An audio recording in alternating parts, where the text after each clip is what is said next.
जरा इमेजिन करो, एक बंद अंधेरा कमरा, चारों तरफ छाई खामोशी और कांच के उस पार सफ़ेद पट्टियों में लिपटी हजारों साल पुरानी मौत। इन मूवीज़ के चेहरे पर बंद ये लकीर शायद कोई ऐसी राज छुपा रही है जो हमें नहीं जानना चाहिए। इनके सामने एक बोर्ड लगा है जिस पर लिखा है the son of son god. Just imagine, जो आज सिर्फ एक म्यूजियम का पार्ट है, कभी उसके एक इशारे पर हजारों लोग उसके सजदे में गिर जाते थे।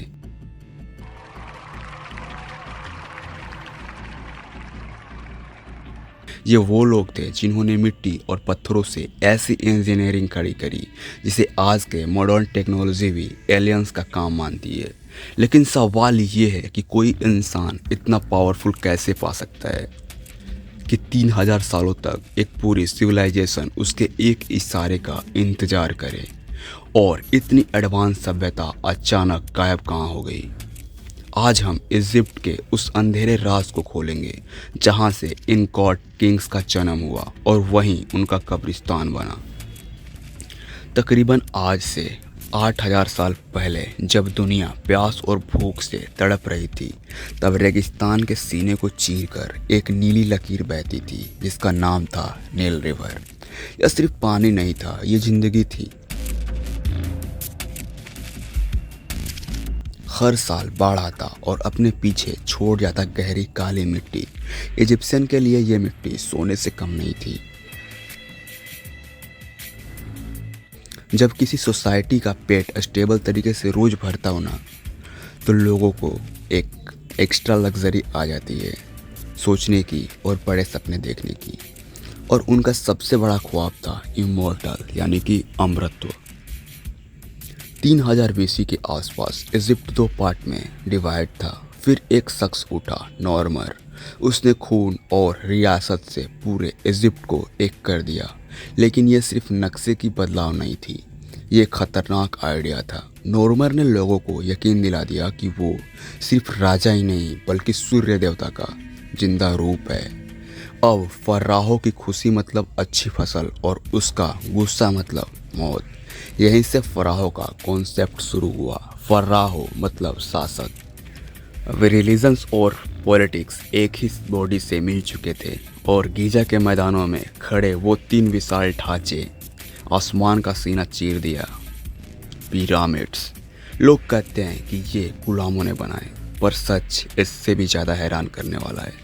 हजारों स्किल्ड वर्कर्स धूप में जलते अपनी बॉडी और लाखों टन भारी पत्थरों को उन्होंने बिना किसी मशीन के सिर्फ इन तारों की कैलकुलेशन से इस स्टोन मशीन्स खड़ी कर दी।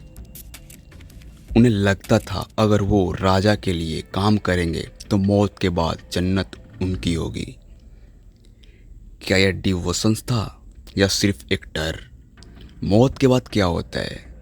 इजिप्शियंस के पास इसका एक खौफनाक जवाब था कि जब राजा मर जाता है तो राजा के मरते ही उसका दिमाग को नाक के रास्ते से बाहर निकाल लिया जाता, और लीवर, लंग्स, स्टम्प्स सब अलग जार्स में बंद कर दिए जाते हैं। बस दिल को बॉडी के अंदर छोड़ा जाता, क्योंकि उन्हें लगता था मौत के बाद दिल ही उनके कर्मों का हिसाब देगा। बॉडी पर पट्टियाँ लपेट कर उसे एक ठंडे अंधेरे कमरे में दफन कर दिया जाता।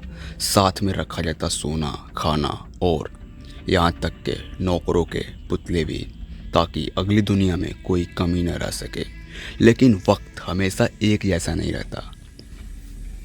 तकरीबन 2100 बीसी के आसपास नील नदी ने साथ छोड़ दिया और सूखा पड़ गया। जब पेट खाली हुआ तो लोगों ने देखा कि उनका गॉड किंग तो असहाय है। साम्राज्य बिखर गया और सेंट्रल पावर टूट गई। इजिप्ट अपनी शांति में खोया था जब बाहर की हेक्सोस नाम की एक आफत आई। उनके पास वो रथ और वो हथियार थे जो इजिप्ट ने कभी नहीं देखे थे। इजिप्शियंस के लिए ये सिर्फ एक हार नहीं था, ये एक रिलीजियस क्राइसिस थी। एक देवता की ज़मीन पर एक विदेशी कैसे राज कर सकता था? लेकिन इसी जिल्लत ने उन्हें नया हथियार सिखाया और उन्होंने हेक्सोस को वापस खदेड़ दिया। धीरे धीरे नए किंगडम्स की शान खत्म होने लगी, करप्शन बढ़ गया और आर्मी की सैलरी भी रुक गई। फिर अलेक्जेंडर द ग्रेट आया, जिसे लोगों ने एक लिबरेटर की तरह वेलकम किया। और आखिरी पर्दा गिरा क्लियोपेट्रा के साथ, एक ऐसी रानी जिसने रोम के बड़े बड़े योद्धाओं से अलायंस बनाए ताकि इजिप्ट को बचा सके। लेकिन जब हार सामने खड़ी थी तो उसने गुलामी से बेहतर मौत को चुना। एक जहरीली सांप और 3000 साल पुरानी सिविलाइजेशन का चिराग हमेशा के लिए बुझा दिया। आज पिरामिड्स वहीं खड़े हैं, लेकिन उन्हें बनाने वाले खुदा कहाँ हैं? वो मिट्टी में मिल गए। ये कहानी हमें एक सिंपल सा सच दिखाती है, जब भी कोई सिस्टम अपने रूलर्स को भगवान बना देता है और सवाल पूछना बंद हो जाता है तो उसका गिरना तय है। पावर चाहे कितने भी डिवाइन लगे, अगर वो रियलिटी से कट जाए तो अंत में सिर्फ एक तारीख बनकर रह जाता है। आज पिरामिड्स खड़े हैं, पर उनके भगवान राजा सिर्फ कहानी बन चुके हैं।